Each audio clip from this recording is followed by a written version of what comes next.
እግዚአብሔር ባርከን። አምላካችን መድኃኔዓለም ሁላችንን ባርከን። ሀሳባችን የተሳካ የተጠቃለለ አንድነቱ ፍቅርን እንድታጋብሰን እንለምንሃለን። የእግዚአብሔር ቅዱስ ስምን እንጠራለን። አቡነ ዘበሰማያት ይትቀደስ ስምከ ወይኩን ፈቃድከ በከመ በሰማይ ከማሁ በምድር ሲሳየነ ዘለለዕለትነ ሀበነ ዮም ሀበነ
ሁላችሁም በወደደን ባፈቀረን በክርስቶስ ሰላም እንደምን አደራችሁ?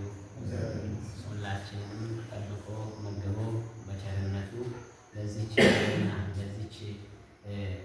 ጉባኤ ያበቃን የአባቶቻችን የቅዱሳን የጻድቃን አባት እግዚአብሔር በእኔ በኃጢአታቸው በእናንተም በብሩካን አንደበት የተመሰገነና የተወደሰ ይሁን። አምላካችንን መገኘት መሰረት የሆነችና ለድነታችን ዋናዋ የሆነች እናታችን ቤዛዊተ ዓለምም የተመሰገነችና የተወደሰች ትሁን። ቅዱሳን መላእክት እኔንና እናንተን የሚመግቡ ጻድቃን ሰማዕታት የሃይማኖት መሰረት የሆኑት አበው ቀደምትም እንደየክብራቸው የተመሰገኑ ነው።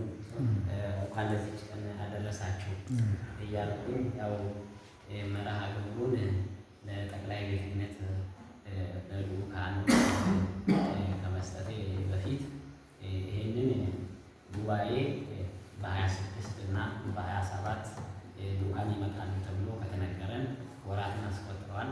በእርግጥ ያው ቅርብ ጊዜ የሰበካ ማደራጃ መምሪያ